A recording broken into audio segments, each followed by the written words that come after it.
Mais uma vez, queridos, boa noite. É com imensa satisfação e carinho que eu estou aqui para compartilhar os ensinamentos de Jesus através da visão espírita. Mas de primeira instância, eu gostaria de salientar uma coisa que foi passada aqui pela colaboradora desta casa, que o bazar de sábado foi um verdadeiro sucesso. Então nós somos muito gratos para aqueles que puderam colaborar e aqueles também que não puderam colaborar. E vai haver, e esse evento é todo terceiro, né? Todo terceiro sábado de cada mês, das 9 às 13 horas da tarde. Tudo bem? Quem tiver interesse, vem que vai ter muita roupa boa, né? Com certeza. Então, meus queridos, eu gostaria hoje de compartilhar com vocês um tema que é bastante inquietante aos dias atuais, que fala do argueiro e a trave no olho. E esse ensinamento de Jesus, também ele é denominado como aquele que não tem pecado que atire a primeira pedra. E não julgueis para não serem julgados. Então a gente vai fazer reflexão dentro dessas três coisas. A gente sabe que no mundo não existe 100% de pessoas perfeitas, em contrapartida, 100% de pessoas imperfeitas. Não existe 100% de pessoas boas e também não existe 100% de pessoas ruins. O que significa dizer? Que a gente é uma mescla, a gente é uma mistura. De quê? De porções boas e outras nem tão boas assim, meus queridos. Mas o que a gente vai refletir? Que nós podemos extrair o quê? O lado bom das pessoas, de situações, que eu costumo dizer o seguinte, que a vida sem reflexão, ela não merece ser vivida. Então nós temos que descobrir e descortinar a importância deste aprendizado. E eu queria aqui compartilhar uma historinha com vocês primeiramente. Essa história, ela ilustra e corre em várias tradições religiosas. Mas o que acontece? Isso foi mais um enfoque para Jesus. E fala que Jesus caminhava com os seus discípulos lá no deserto. E de repente eles encontram um cão, um animal morto na beira da estrada. E esse animal, ele exalava cheiro, odor, que não era muito agradável. Então logo os discípulos que acompanhavam Jesus começaram até já a se blasfemar. Nossa, mas que animal horrível. O outro, nossa, mas que animal asqueroso. Olha só, que coisa, credo.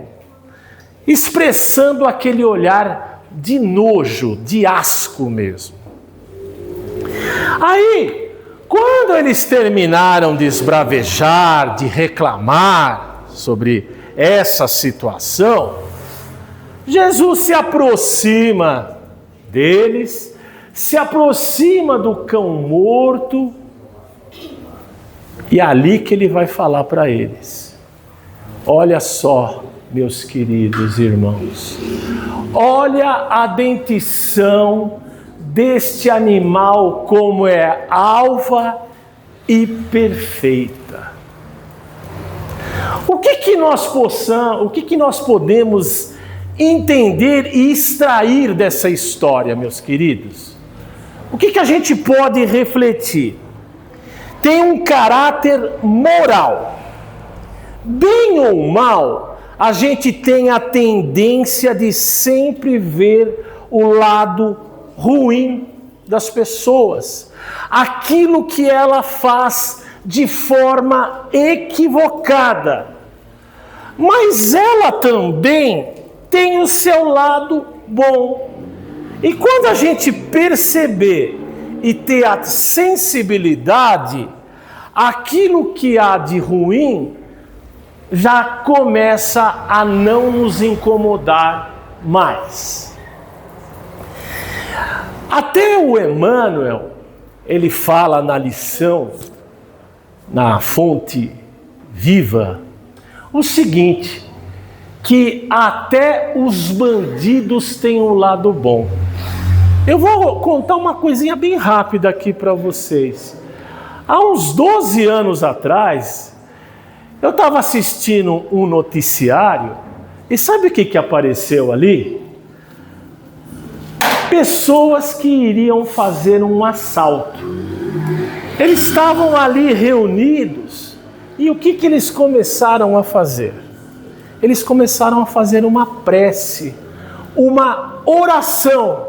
Para quê? Para aquilo que o assalto tivesse o êxito que eles esperavam. Então, se a gente for parar e pensar, é uma coisinha simples, mas eles também têm o lado bom. E Emmanuel, ele ressalta isso. Então, isto inclui aquelas pessoas que a gente muitas vezes quer tirar o argueiro. E outra lição que a gente pode extrair também desta parábola é que a gente não deve julgar as pessoas pelas aparências. Porque a verdadeira sabedoria, ela reside no quê? Em ver a totalidade das coisas, das situações, e reconhecer a bondade divina que está na vida e também em contrapartida na morte. Pois é neste momento, meus queridos, que a gente vai conseguir limpar os nossos olhos, tirando a trave de que impede de a gente ver a beleza em algumas situações e a beleza também nas pessoas. Mesmo que a gente esteja em situação dolorosa e desagradável. E o que a gente não pode esquecer como em principal na nossa vida? Que a hora que a gente tiver a nossa desencarnação, a gente parta desse mundo tirando algumas das nossas tendências. Este é a proposta, meus queridos. Ah, Rogério, eu falando para mim, porque o Evangelho, as reflexões, servem muito mais para mim do que para o outro. Eu sempre falo isso, porque a minha boca, ela está mais perto do meu ouvido. Se eu não sou perfeito, será que eu tenho o direito de criticar ou repreender intencionalmente o meu próximo? Estou falando isso para mim.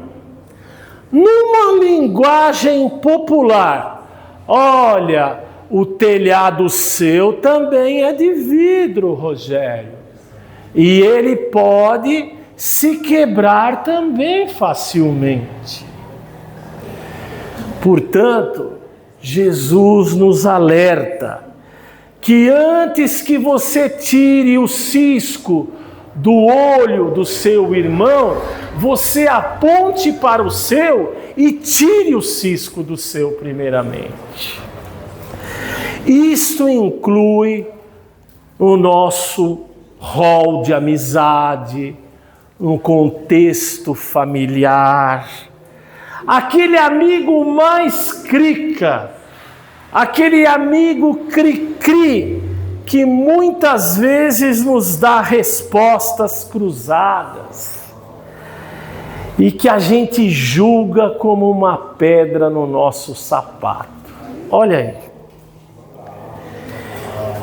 Como que a gente faz para poder lidar com isso, Rogério? Isso é um grande desafio para mim. A gente não tem que vencer a pessoa.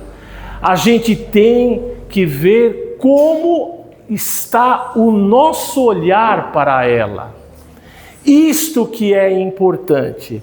Porque muitas vezes esta pessoa que é de difícil relacionamento, ela pode ser um grande instrumento para o nosso próprio aprendizado espiritual, meus queridos. Olha aí. E isso insere a todos, começando dentro da nossa família e fora dela. Olhemos primeiro para nós mesmos, para que possamos ter a autoridade no falar, ter um poder real em falar algo de alguém. A gente tem que ter muito cuidado.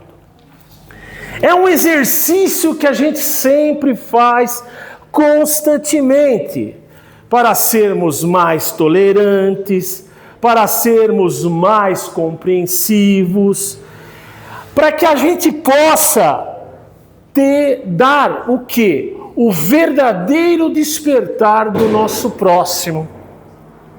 Uma consciência, eu costumo dizer, que ainda ele não a tem.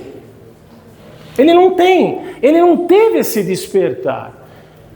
Então eu posso mostrar isso a ele.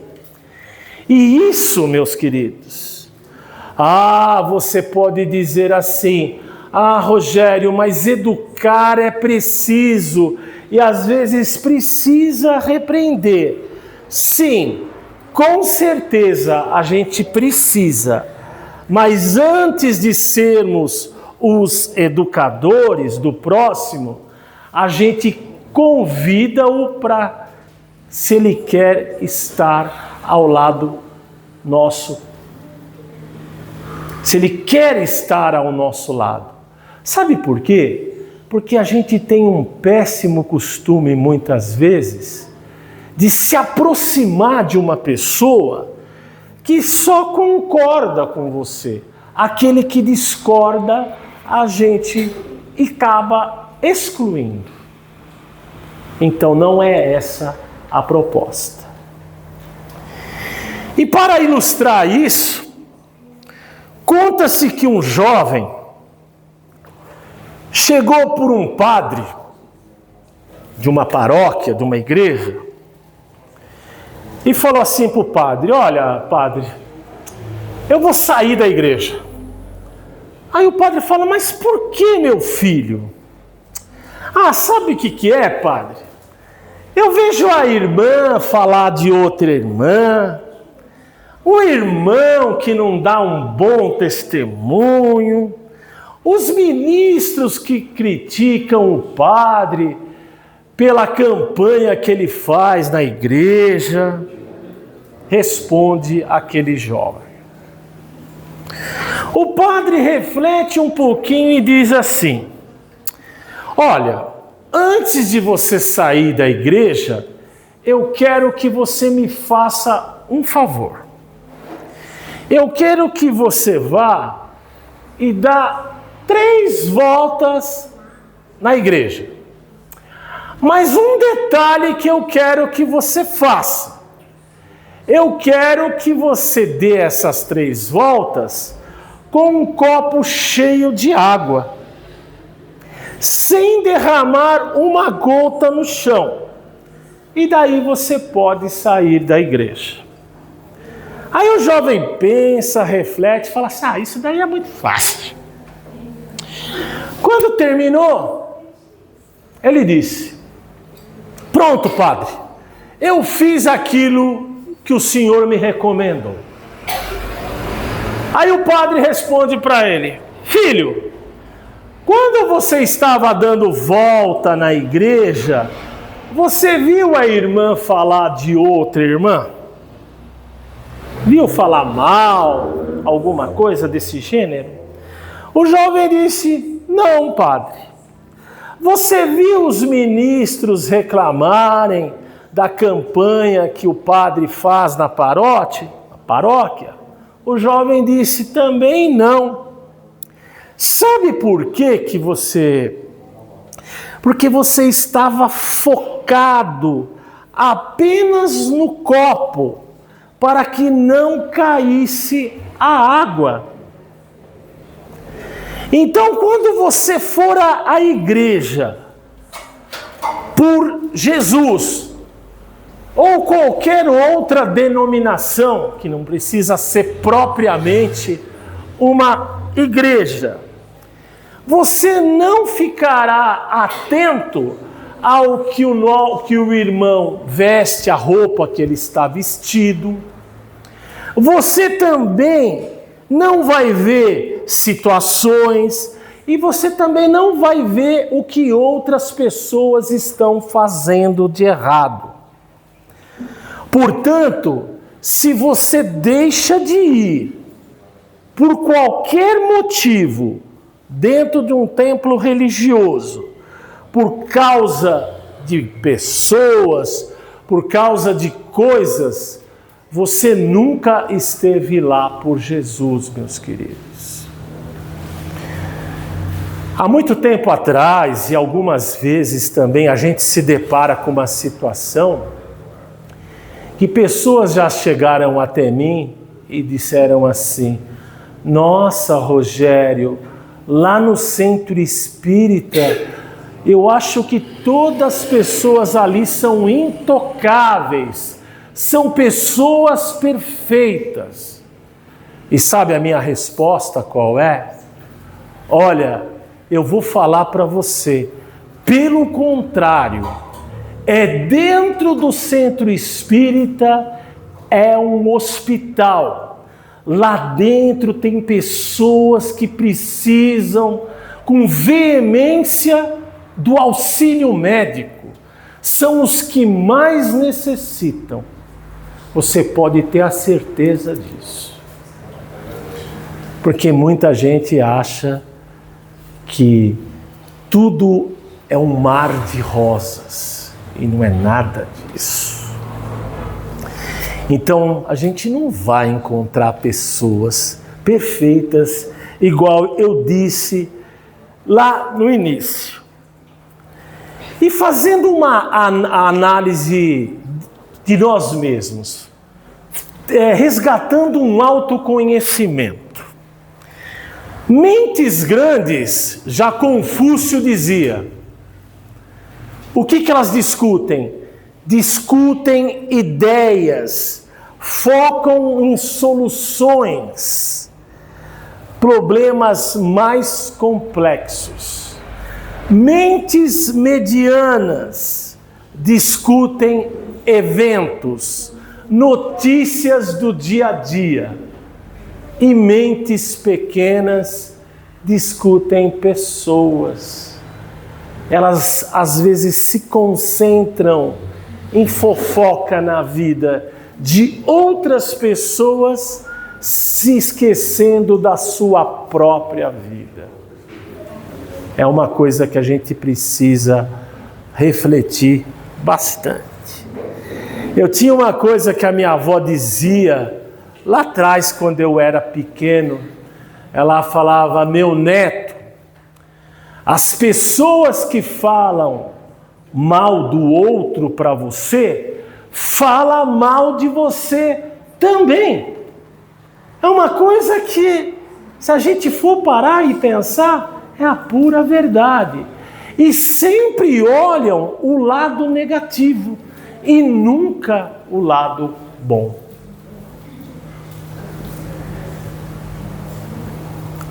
Eu queria agora também compartilhar uma outra história com vocês, que faz parte do dia a dia. Um trabalhador, ele dialogava com a sua esposa sobre diversos temas, sempre quando ele chegava do trabalho. E de repente, o que acontece? Sempre ele enveredava a fazer críticas de seus colegas de trabalho. E ele falava que os seus erros eram erros detestáveis. Ele se lamentava a todo momento e dizia assim: olha, eu não aguento mais aquele pessoal lá da empresa. Ah, mas por quê? A esposa ouvia atentamente. O que foi dessa vez, meu marido? Ele ficava até surpreso. Por quê?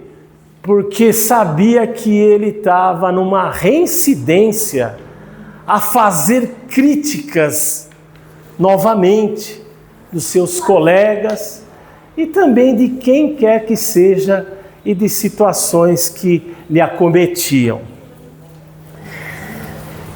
Então, pode falar. Ah, sabe o que é? Ele fala assim: meu benzinho, lá na sessão tem uma cadeira vazia que serve para o usuário, alguns funcionários, sentarem quando eles querem vir falar conosco. Pois bem, quando eles se retiram, as pessoas que vêm sentar ali, o que acontece?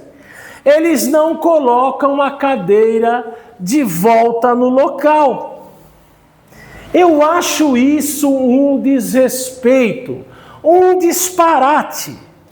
E mais, também, os meus colegas não movem uma palha para colocar aquela cadeira no lugar correto. É eu que sempre faço isso.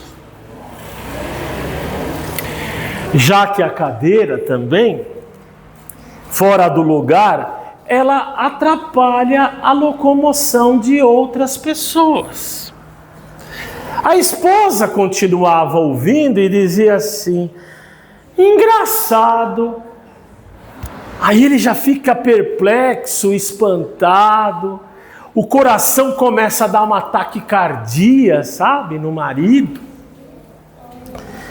Você comenta que seus colegas têm um desrespeito em relação a você no trabalho, quando você faz o mesmo aqui na sua casa. Ah, mas como assim, benzinho? Ele pergunta naquele olhar até espantado. Olha, eu vou te contar. Você almoça, você janta, você se levanta da cadeira e vai parar distante da mesa, quase lá no meio da sala.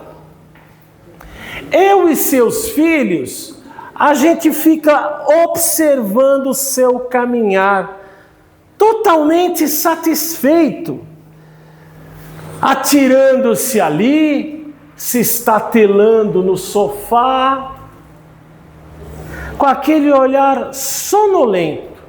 Você pega o seu jornal, fica olhando ali, ou se não, vendo a televisão.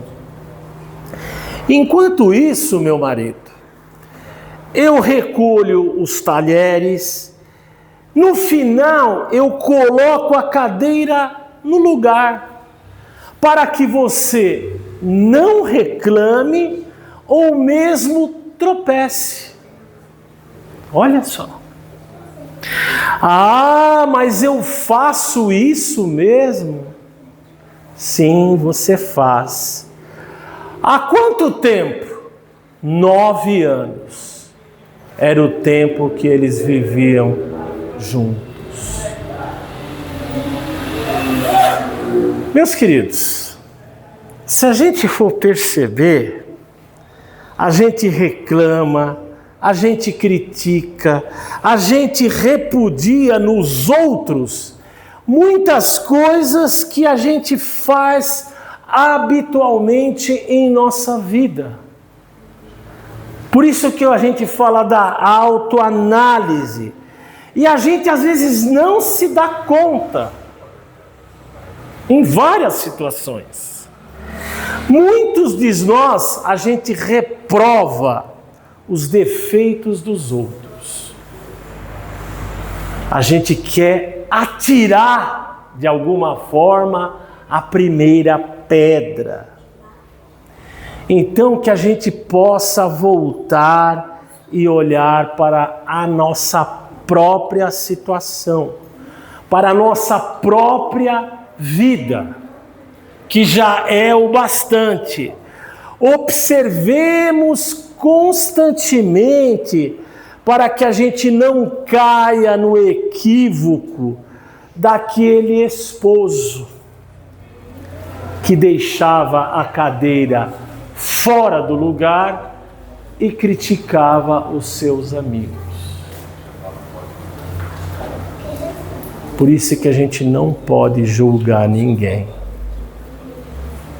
Não julgueis para não seres julgados.